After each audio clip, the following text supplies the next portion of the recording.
इसलिए ईश्वर को प्राप्त करने का आसान तरीका है कि ईश्वर से कहो कि वो कृपा करे। इसलिए राजा जनक ने ये सोचा कि जब तक ये धनुष रखा रहेगा तब तक राम और सीता का मिलन होगा नहीं। पर ये धनुष तोड़ेगा कौन? का वो परमात्मा ही खुद तोड़ सकता है और किसी के बल का काम है नहीं। इसलिए आज उस सभा में श्री राम जी भी बुलाए गए। राजा जनक जी की मणिमय आंगन की भित्तियों से सजे हुए उस विशाल प्रांगण में के बीच में धनुष रखा है। हजारों हजारों राजा लोग उस कंपटीशन में भाग लेने के लिए आकर के अपने अपने सिंहासनों पर बैठ चुके हैं। जनकपुर के नागरिक नर नारियां भी उस महोत्सव में आज ये देखने के लिए आई हैं कि आज कौन वो सौभाग्यशाली होगा जो धनुष को तोड़ करके हमारी सिया जी का हाथ थामेगा। आज सिया जी के गले में जयमाल पड़ेगी, क्योंकि जानकी जी से तो सभी माताएं प्रेम करती थी, तो वो भी आकर के बैठे हुए हैं। और सबके उपस्थित हो जाने के बाद में श्री राम जी का आगमन हुआ तो जिनकी रही भावना जैसी प्रभु मूरत देखी इतने तैसे। आकाश तत्काल राजा जनक जी का निर्देश पाकर के बंदीगणों ने घोषणा शुरू की और बंदीगणों ने कहा कि राजा जनक की पवित्रतम इस धरती पर पधारे हुए आप समस्त राजाओं का हम हार्दिक अभिनंदन और स्वागत करते हैं। निवंश की इस पवित्र धरती इस मिथिला के बीच में रखा हुआ यह धनुष साधारण धनुष नहीं है, ये भगवान शंकर जी का धनुष है। और राजा जनक ने यह प्रतिज्ञा की है कि जो इस धनुष को उठा करके तोड़ देगा उसी के साथ में न केवल सीता का विवाह होगा अपितु वो त्रिभुवन विजयी प्राप्त होने का खिताब प्राप्त करेगा। उसे एक अवार्ड मिलेगा, वो दुनिया 3 लोक का विजयी माना जाएगा कि 3 लोक में उससे बड़ा कोई योद्धा नहीं। लेकिन एक बात को ध्यान रखना कि यह धनुष कोई साधारण नहीं है। इस धनुष को उठाकर तोड़ करके सीता जी के साथ में विवाह करने के पहले कुछ बातें उन्होंने कही, वो लोग समझ नहीं पाए। पहले तो राजा जनक जी के उन भाटों ने ये कहा कि राजाओं ध्यान से सुनना कि तुम नृपति हो। नृमानी होता है धरती और पति मानी पृथ्वी के पति, महीपति। सुनो, महीपति, मही मानी पृथ्वी और तुम पृथ्वी के पति हो। अब जरा ध्यान से सुनना क्या कहा उन्होंने। राजा लोग इस बात को समझ ही नहीं पाए। उन बंदीगणों ने कहा कि तुम पृथ्वी के पति हो और ये जिसके लिए स्वयंवर हो रहा है ये पृथ्वी की बेटी है, तो जरा अच्छी तरह से सोच लेना कि ये तुम्हारी लगती क्या है। अगर तुम पृथ्वी के पति हो और वो पृथ्वी की बेटी है तो क्या संबंध हुआ? बेटी हुई ना। तो इसलिए जरा मन में चिंतन। लेकिन जब व्यक्ति के जीवन में वासना आती है, जब लोभ आता है, लालच आता है, तो उसका विवेक नष्ट हो जाता है। जनक जी के बंदीगणों की बात को समझ ही नहीं पाए और उन्होंने एक वार्निंग और दी। राजा जनक के बंदीगण पुर नर नारी सुभग सुचि संता धर्मशील ज्ञानी गुणवंता, सब ज्ञानी है। उन्होंने एक बात और कही कि ये जो धनुष रखा हुआ है ये साधारण धनुष नहीं है, यही वो धनुष है जिसको तोड़ करके सीता जी के साथ में परिणय का विचार रख करके आने वाले रावण और बाणासुर जैसे लोग भी इस धनुष को उठा नहीं पाए हैं, हिला नहीं पाए हैं, परिक्रमा करके चले गए। तो रावण बाण महाभट भारे देखी सराथन गवही सिधारे।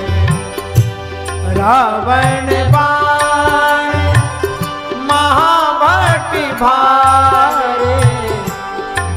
खेसरा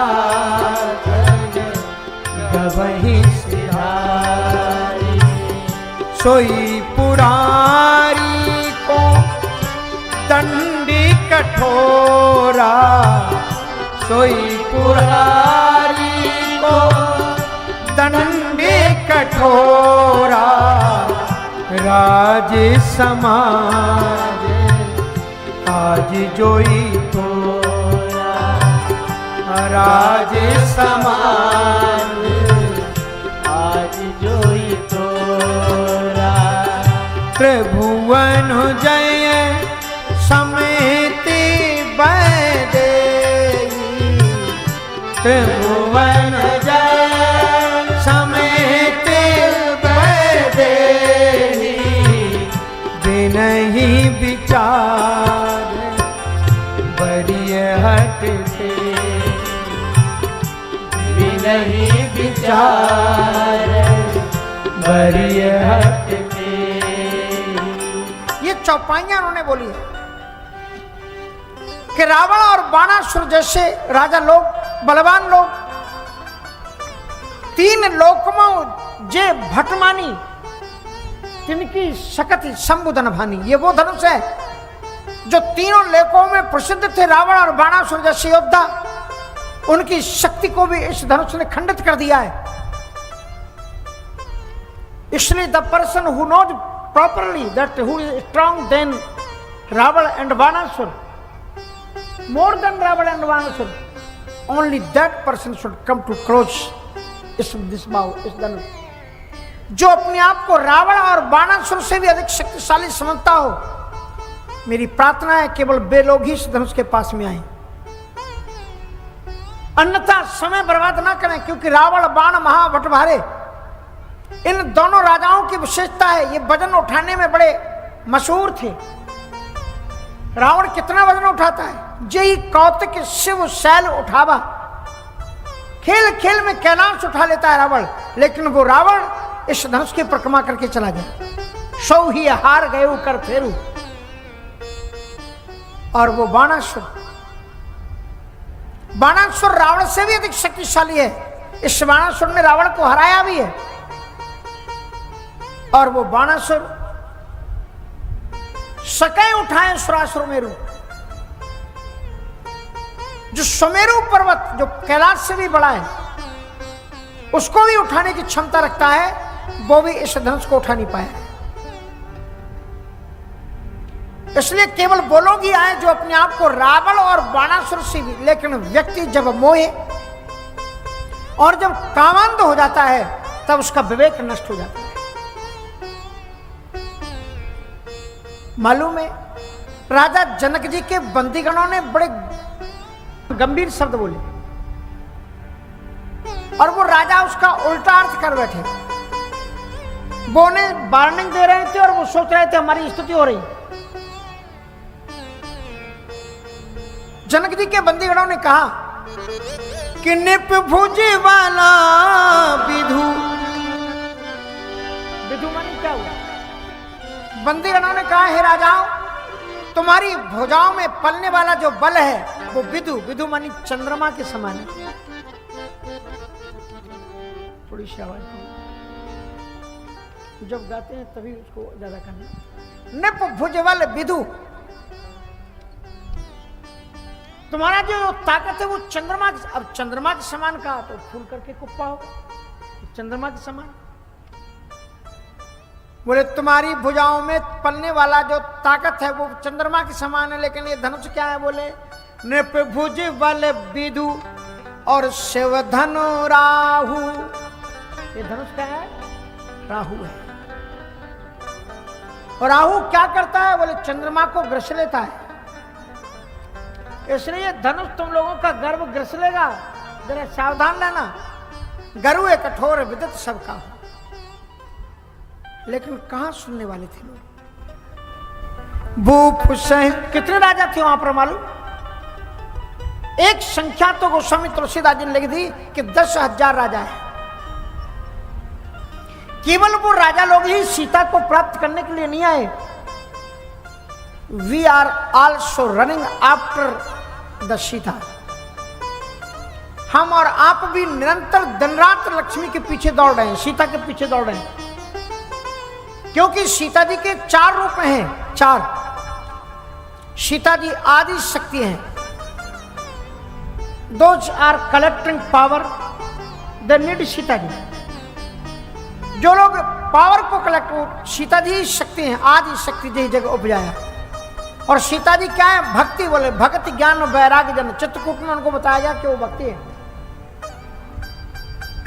और आज दुनिया जिसके पीछे पागल है, पैसा, मणि, जिसको लक्ष्मी कहते हैं, सीता जी लक्ष्मी है। और सीता जी जीवन की शांति है, शांति सीता समान। संसार का हर एक प्राणी, वो किसी भी धर्म में पैदा हुआ हो, किसी भी जाति में पैदा हुआ हो, लेकिन सीता जी के पीछे सब दौड़ रहे हैं। कोई लक्ष्मी के रूप में सीता को प्राप्त करना चाहता है, कोई शक्ति के रूप में सीता को प्राप्त करना चाहता है। लेकिन ये राजा लोग असफल हो गए। क्यों? क्योंकि एक तरीका है, आपको अगर कह दिया जाए कि एक कुर्सी रखी हुई है, कुर्सी आप उठा लो और आप उस कुर्सी पर खुद बैठ जाओ और बैठ करके फिर दोनों हत्थे पकड़ करके फिर उठाने की कोशिश करो, तो उठा सकते हो क्या? सिर हिलाओ, कुछ उठा सकते हो क्या उसको? अगर खुद कुर्सी पर बैठ जाओ और बैठे बैठे पर जैसे सिंहासन पकड़ के उठाने की कोशिश करूं, उठा सकती क्या? नहीं उठा सकती। भले ही उसमें कोई भी वजन ना हो, लेकिन इसका जो मैथमेटिक जो तरीका है, वो तरीका गलत है। अगर तुम्हें कुर्सी उठानी है या कोई पत्थर उठाना है, वजनीली वस्तु उठानी है, तो तुम्हें उससे नीचे खड़े होना पड़ेगा, तब तुम उसको उठा सकते हो। ये धनुष अहंकार है, और ये राजा लोग अहंकार में आरूढ़ होकर के धनुष को उठाने की कोशिश कर रहे हैं। ये खुद अहंकार में डूबे हुए हैं, इसलिए ये लोग धनुष को उठा नहीं पाते। एक राजा जब चलता है तो अपने आराध्य से प्रार्थना करता है, हे गणेश जी महाराज, ऐसी कृपा करो कि धनुष मुझसे टूट जाए।